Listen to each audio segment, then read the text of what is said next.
When we see the headlines of the brutality and the atrocities being committed by ISIS in the Middle East, unspeakable horrors, is that a natural outflow of pursuing the teachings of the Qur'an, or is it a perversion of the Qur'an? So right here, we're about to see Nabeel Qureshi. He is this ex-Muslim apologist who turned to Christianity, and he has an awesome testimony that he shares in this video, but we're going to be specifically looking at the Q&A portion of this video, and he has a lot to say. He unpacks a lot about what is to be said about the whole religion in relation to Christianity. There's a lot of value to get here, so we're going to jump right into it.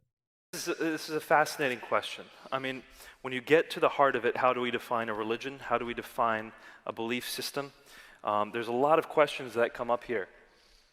When people say Islam is a religion of peace, I think the best that they can mean is that there are Muslims who honestly follow Islam, who honestly believe it is a peaceful religion. And I'll agree with that. That is the case. That's what I was taught. My parents had taught me to live a peaceful form of Islam. They said that the jihad had been abrogated, had been canceled by peace.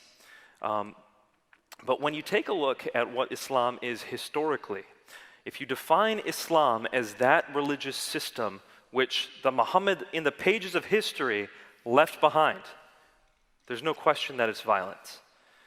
So, to be a little bit more clear, when you take a look at the Quran, you will see certain passages like Surah Al-Baqarah, chapter 2, verse 256, which says, La ikraha fi din, there is no compulsion in religion.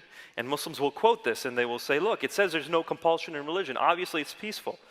And Surah Al-Kafirun, towards the end of the Quran, says, look, you have your religion, for me, my religion. Again, a relatively peaceful message. But the Quran also has verses, like in chapter 9, verse 5, slay the infidel wherever you find them. Lay siege to them and take them captive. Chapter 9, verse 29 says, fight the Jews and Christians until they pay the tax and feel humiliated. Chapter 9, verse 111 says, Allah has bought your life and your property for this, that you may slay in battle and be slain. So you got the peaceful as well as the violent. Now historically, you can look into the pages of early Islam and see what Muhammad taught was an originally peaceful message. Chapter 2 of the Quran came early. Surah Al-Kafirun came early, and then it culminated. The last chapter of the Quran, the last major chapter of the Quran, which was revealed, is Surah 9, this violent chapter. And so Islam, according to Islamic tradition, culminated into this message of ultimately violence. Go out and subjugate people. So Nabeel Qureshi touches on a really good point here, that a lot of the verses, especially later in the Quran, focus a lot on violence. And when you look at these verses in context, it's pretty clear that a lot of them are directly pointed at violence. But there is one verse that's kind of controversial to me that I looked into. It's Surah 929 that he was talking about a minute ago. And a lot of Muslims will defend this verse by saying that when it says fight, fight the non-believers in Allah or the people of the scriptures, the Jews and the Christians, that it's saying fight back. That is a sense of self-defense and not this sort of aggressive, forward-facing thing. But the Ibn Kathir, yes, I'm saying that right. It is a very well-respected commentary of the Quran among Muslims, and it differs in this common defense I hear, that I've more researched and seen from Muslims. And the Ibn Kathir says that this verse is more in an aggressive manner, not so much self-defense, but to go out, and that in the historical context, that it was the Romans that they were trying to fight after in the Byzantine Empire. So this is a really tricky subject, and I really recommend you look into these verses yourself in the surah and try and get your own understanding. But from what I've looked at, these verses don't indicate that Islam is a religion of peace.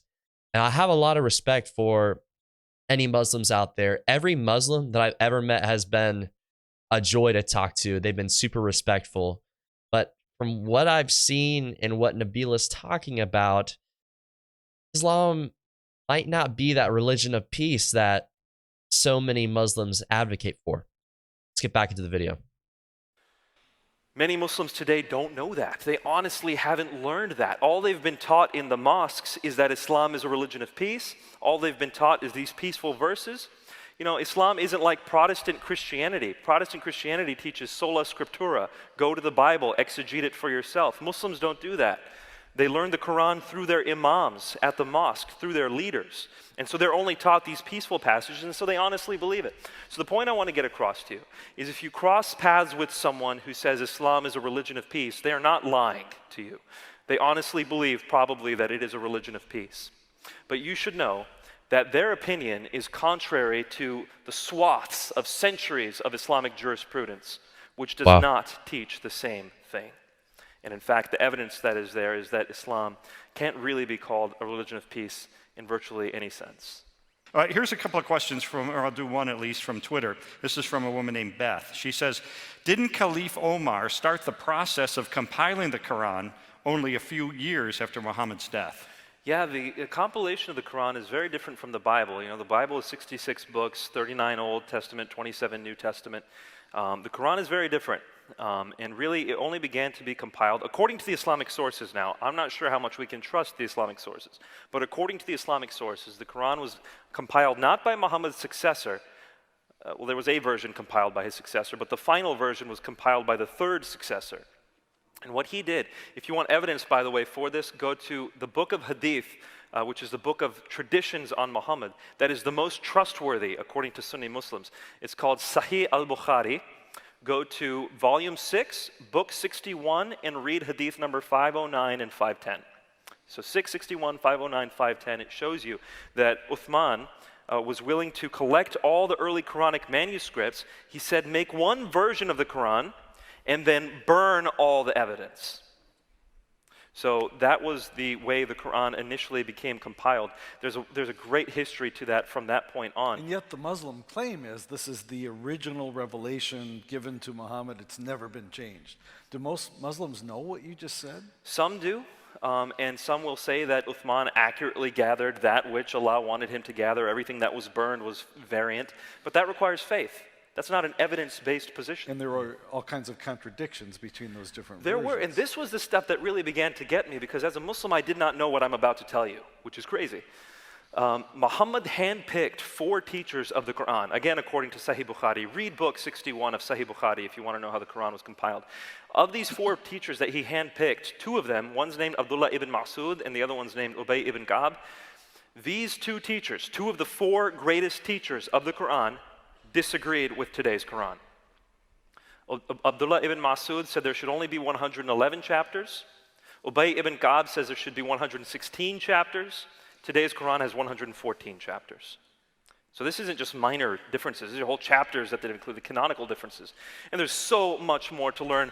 Read the works of Keith Small. He's a scholar at Oxford.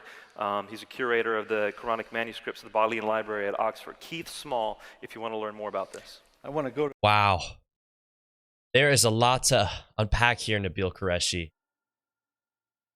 When you look at the Hadith and what he's talking about with these 4 scholars that Muhammad picked out, what Nabeel's saying here is true, that 2 of them did disagree on the Quran, so that leaves Muslims with a really tricky dilemma, and it's like, okay, so either Muhammad, who is really lousy at picking out these 4 scholars, or the Quran today is incorrect with the Quran that was meant to be.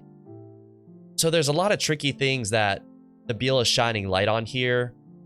And ultimately, I think it's best that we pursue truth, whether that ends up meaning that Islam is true, or Christianity is true, or something else, maybe Hinduism, Buddhism. It's so important that we go after the hard facts and evidence and do our best to research this information and look at it ourselves. And for this video, I didn't know much going into it about the Hadith or the scholars or things, but once I really dived in and did some solid research on this stuff, and I'll link descriptions down below so you can kind of look at what I was looking at and what I was putting on screen throughout the video. It's just so important that we look at these sources for what they are, try and take them at face value, and really interpret them and understand their historical context and their internal context.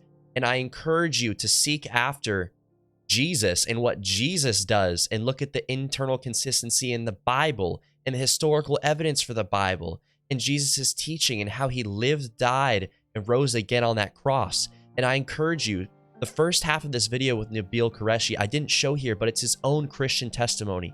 It is very inspiring. God rest his soul. He died just about 6 years ago in 2017, stomach cancer, but man, he did great things for Christianity and just bringing understanding and truth with evidence backed by everything that he talks about in this video and so much more. So I highly encourage you to check out that commentary on your own time. I'll link that down in the description as well. Throw it up at the end of the video or something. But with that, I'd just like to say, God bless you all. I wish you the best of luck to pursue truth and to try and figure it out, as I'm also sitting here trying to figure it out right alongside with you. And with that, end the video.